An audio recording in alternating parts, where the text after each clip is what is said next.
बिस्मिल्लाहिर्रहमानिर्रहीम। अब मैं आपको बताता हूँ रिट्रोवल्वर ब्लॉक जो इसका मेथड क्या है, इसकी टेक्निक क्या है। पेशेंट लाइज लेटा होता है, लाइज में लेटा होता है, इन सुपाइन पोजीशन होती है, प्रोन पोजीशन होती है, उसके बाद लैटरल पोजीशन होती है। लैटरल पोजीशन देखिए, पेशेंट साइड पे लेटा हुआ है और आई की जितनी सर्जरी होती है वो स्पाइन पोजीशन होती है। दूसरा एक और पोजीशन होती है जिसको हार्टली पोजीशन कहते हैं। एक पोजीशन होती है टेंडन बर्ग पोजीशन होती है, टेंडन बर्ग पोजीशन। तो मेथड में फर्क बता रहा हूँ आपको। पहले पोजीशन बताइए, नंबर एक फर्क। दूसरा नीडल 26 गेज की नीडल होगी, 23 गेज की नीडल, लेंथ इसकी 25 mm होती है। ये मैं दिखा दूंगा आपको नीडल। ये नीडल जो 23 गेज की नीडल, गेज कहते हैं मोटाई को, लेंथ इसकी 25 होगी। जो हमारा आई बार है, जो हमारी कैविटी है, इसकी लंबाई ज़्यादा होती है। आई बार की जो लेंथ है वो कम होती है। इसमें ये मेथड में ये ध्यान दिया था, पेशेंट स्पाइन पोजीशन में है, 23 गेज की ये नीडल है, लेंथ है 20। उसके बाद वन इंजेक्शन ऑफ, इसमें नीडल बताया जाता है, स्पाइन बताया जाता है। One injection of 10 ml mixture of, one injection of 10 ml mixture of xylocaine plus bupivacaine, 5 ml ये 5 ml ये is injected into superior and inferior orbital rim. Orbital rim, अब मैंने ऑर्बिटल रिम बताया। इसमें देखो मेथड, प्रिंसिपल और method में ध्यान नहीं की। अच्छा, ये 5 ml ये 5 ml ये 10 ml की स्ट्रिंग में मिक्स हो गया, ये मिक्सचर ऑफ इंजेक्शन बन गया। इस injection to superior and inferior orbital, ये देखो ये हमारी नाक है, इसका ये सुपीरियर है, ये इंफीरियर है। ये जहाँ कर, ये जहाँ डेट पीछे जुड़ा हुआ है, ये ऐसे करके इसको ऑर्बिटल रिम कहते हैं। रिम पहिए को कहते हैं। अगली बात मैं करने लगा हूँ। यहाँ पर हम उंगली रखते हैं ऐसे करके, उंगली रखते हैं ऐसे करके, बिल्कुल यहाँ नीचे 90 डिग्री के एंगल पर नीडल लगे, तो फिर हम थोड़ा सा एक स्टॉप आएगा उसमें, फिर मीडियली नीडल को डायरेक्शन चेंज करते हैं मीडियली और सीधा रिट्रोवल्वर स्पेस में चली जाती है। ये है उसका टेक्निक। एंड इंफीरियर ऑर्बिटल, ये सुपीरियर है, ये इंफीरियर। ऊपर भी लगाते हैं, नीचे भी लगाते हैं। नीचे 2 ml लगाते हैं, ऊपर 1 ml लगा देते हैं। उसके बाद जो है, अब ये इससे लगाने से क्या होता है, this block is most commonly used for cataract surgeries. Cataract surgery बहुत सी होती है, एक नहीं होती, कई होती है। फॉर एग्जाम्पल क्या क्या नाम उनके हैं, नंबर एक नाम जो ICCE, ECCE, SICS, phaco multiplication cataract surgery, LMA और लेजर कैटरेक्ट सर्जरी। ये 5 नाम मैंने आपको, और मुझे याद है, आपको भी याद हो सकता है, तवज्जो कीजिएगा मेरे जुमले से आया हूँ। But also provide anesthesia for other intraocular surgeries होती हैं, उसके लिए एनेस्थीसिया इस तरह प्रोवाइड किया है। बस ये इतनी टेक्निक है, इतना मेथड। देखो प्रिंसिपल में और मेथड में कितना फर्क है, जमीन और आसमान का फर्क है। तवज्जो कीजिएगा जरा। एक और मैं आपसे बात शेयर करता चला जाऊँ। ये जो कैटरेक्ट सर्जरी होती है, ये सर्जरी जितनी भी हैं, जितनी भी सर्जरी होती है, ये सारी की सारी मेजर इंट्राओकुलर सर्जरी कहलाती है। मेजर इंट्राओकुलर सर्जरी वो होती हैं जो आँख के अंदर की जाती है। कार्नियल ट्रांसप्लांट की थी, ये मेजर इंट्राओकुलर सर्जरी का प्रोसीजर है। आँख के अंदर जितनी भी सर्जरी की जाती है, इरिडेक्टमी की जाती है, इरिडॉटमी की जाती है, वीजा की जाता है, MIBS किया जाता है, जो भी आँख के अंदर से, वो मेजर सर्जरी है। और मेजर ऐसा सर्जिकल प्रोसीजर भी होते हैं, जैसे फॉर एग्जाम्पल सुकेंट की सर्जरी हम करते हैं, DCR करते हैं। DCR भी एक्स्ट्रा सर्जरी है, लेकिन मेजर सर्जिकल प्रोसीजर है। DCR है सुकेंट की सर्जरी में, उस पर बात कर। मैं अगली स्लाइड का, नेक्स्ट स्लाइड स्टेप्स फॉर रिट्रोवल्वर ब्लॉक। जब इंजेक्शन लगाता है रिट्रोवल्वर ब्लॉक, पेशेंट को लगाते हैं palpation of the anterolateral orbital rim. इसका क्या मतलब, पाल्पेशन है महसूस करना, देखना, palpation of the anterolateral orbital rim. Anterolateral, सुनो, ये हो गया एंफीरो, ये हो गया एंफीरो। और भाई इधर देखो, ये लैटरल आंख है, ये सुपीरियर है, ये इंफीरियर है, ये यहाँ जो ये एंफीरो है, ये एंफीरोलैटरल। अभी क्या लिखा मैंने, चूज करना, यूं करके हाथ लगा के देखो। ये भी सवाल आता है, ये सवाल है, इसका ये जवाब है। Ask the patient to look straight ahead. क्या मतलब, पेशेंट यहाँ लेटा होगा, मरीज को बताएंगे आप ऊपर देखो ऐसे करके, मरीज छत की तरफ देखेगा, उसकी आंख जो होगी छत की तरफ देखेगा, वो नीचे लगाएगा इंजेक्शन।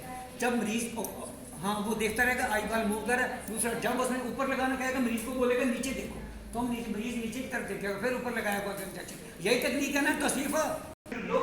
लोग स्ट्रेट अहेड। सुनो अगला, insertion of the needle through the skin से पास होगी, उसके बाद through the inferior orbital rim, ये स्पेस से पास। ये स्पेस कौन सा है, ऑर्बिटल स्पेस कौन सा, आँख के ये आई बाल के दरमियान में, और ये जो बोन है, ये जो फ्लोर नहीं, ये फ्लोर है, इसके बीच में फैट होती है, इसी को ये ऑर्बिटल स्पेस कहते हैं। तवज्जो होगी, आप भूलेगा तो नहीं, इसको सर्जिकल स्पेस भी कहते हैं, फैट भी कहते हैं। आई बाल के दरमियान और इस बोन के दरमियान बीच में एक स्पेस होता है, बीच में स्पेस होता है, उसको कहते हैं, ठीक है। तवज्जो, the injection is injected slowly, being carefully not to touch or injury the eye ball. आई बाल में इंजरी नहीं करना, इंजेक्शन आराम से उसको नीडल को पास करना है। तवज्जो, अगली मैं बात करने लगा हूँ। अच्छा, the needle should be penetrate pericarpal fat and the intramuscular septum में चली जाएगी। The syringe is aspirated before injection to confirm that needle is not into the subarachnoid space। पीछे subarachnoid space होता है, उसमें चली जाएगी एस्पिरेशन ऑफ ब्लड। अच्छा, इंजेक्शन इंजेक्ट करने से पहले जो नीडल होता है उसका प्लेंजर को एस्पिरेट करना बहुत, कि कहीं ये ब्लड वेसल में नहीं, ब्लड तो नहीं आ रहा, नहीं आ रहा, तो फिर स्लोली आस्ते इंजेक्ट करनी चाहिए। ये बात बड़ी जरूरी है। समझो, फाइनल विट्रोबल्बर स्पेस में होगी lies inside the extra muscle cone behind the globe. ये यहाँ तक 8 इसके स्टेप हो गए।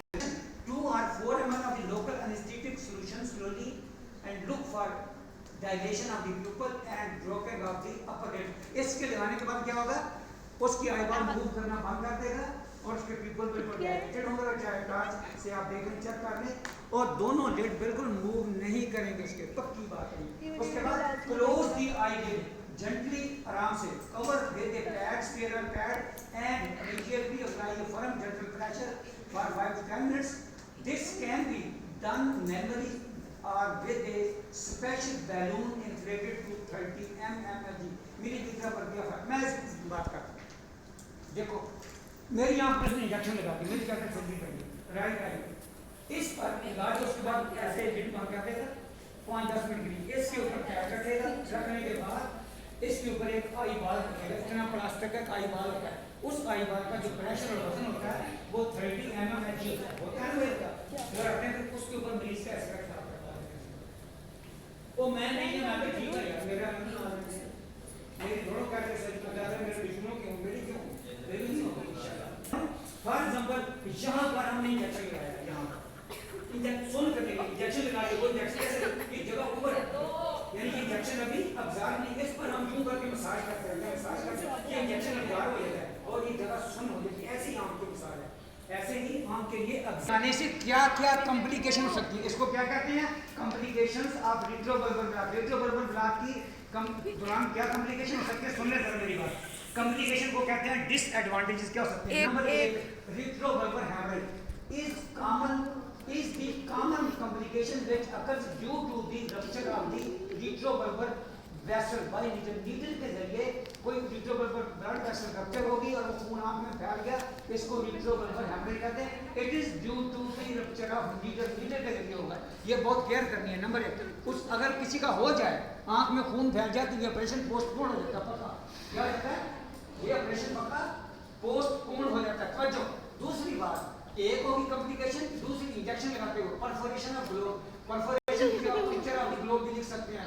परफोरेशन ऑफ ग्लोब क्या मतलब, by needle particularly in high myopic who have large eyeball, वो पेशेंट में आई बाल बहुत बड़ा होता है, ये सर्जिकल स्पेस कम होते हैं, उनमें लगाते हो निकाल करनी चाहिए, बल्कि उनमें तो फेशियल ब्लॉक लगाना चाहिए या उसमें वैलिड मेथड ब्लॉक लगाना चाहिए। दूसरी बात, optic nerve damage with possible blindness may occur, हो भी सकती, नहीं हो सकती, may occur due to the penetration of the needle into the optic nerve damage. Needle जो है वहां तक जाती नहीं, ये बात मैं बता दूं आपको, नहीं होता ये बहुत कम चांस होता है। ये नीडल का साइज है ना 23 गेज और 25, ये ऑप्टिक नर्व को पहुंचती नहीं है, ये मसल कोन के अंदर रहती है, यूं करके मसल कोन के अंदर रहती है, ये ऑप्टिक नर्व को टच नहीं करती, ये बात मेरी याद है, लेकिन ये पॉसिबल कॉम्प्लिकेशन होती है, मे भी हो सकती नहीं होती। उसके बाद एंडोकाइनेशन, इन एडिफेक्ट का मतलब है नामुनासिब, गैर मुनासिब, नामुकम्मल, यानी सही नहीं लगा, सही नहीं लगा। अभी मैं जब बात करने लगा तो सिर्फ मेरी बात कौन सुनता है, इन एडिफेक्ट एक होता है एडिफेक्ट ना ठीक नहीं, फिर गलत खराब नहीं, ठीक नाम का तो बच्चों अकाइनेशन एनेस्थीसिया एंड अकाइनेशन, यानी loss of the movement of the eyeball सही है। उसके बाद क्या लिखना है, इंजेक्शन इनटू आई, ये भी है। उसके बाद injection into a blood vessel, injection blood vessel लगे, ये भी इसकी कंप्लीट है। Injection into the cerebrospinal fluid CSF, injection उसने दबा दिया, ज़्यादा दबा दिया और वो पीछे सेरिब्रोस्पाइनल फ्लूइड उससे आ गया। एक बार परमानेंट न्यूरोलॉजिकल डैमेज, परमानेंट जो है कोई नर्व डैमेज कर दिया उसमें, गलत वैसे होती नहीं है। मेरा एक स्टूडेंट रहता सकती है। सिस्टमिक का मतलब क्या है? इस पेशेंट सिस्टमिक इस ड्रग की वजह से ब्रेडिकार्डिया हो सकता है। सिस्टमिक टॉक्सिसिटी यानी सिस्टमिक सर्कुलेशन में कोई प्रॉब्लम है, साइड इफेक्ट्स होते हैं, वो क्या है? नंबर एक ब्रेडिकार्डिया। ब्रेडिकार्डिया की डेफिनेशन होती है, ब्रेडिकार्डिया को तो ब्रेडिकार्डिया को तो टैकीकार्डिया। पहले टैकीकार्डिया डेफिनेशन की तरफ आते हैं, मैं अंग्रेजी नहीं बोलता। Tachycardia definition when blood pressure is duplication hypertension होती है, यानी हाई ब्लड प्रेशर हो गया, उसके बाद रेस्पिरेटरी डिप्रेशन, पेशेंट को सांस आना कम हो गया, रेस्पिरेटरी डिप्रेशन, उसके बाद कार्डियक अरेस्ट, इसका दिल जो है वो काम नहीं करता, नहीं धड़कना बंद हो गया, अरेस्ट हो गया, कार्डियक अरेस्ट, कार्डियो अरेस्ट। जी हमने वहाँ, थैंक यू वेरी मच।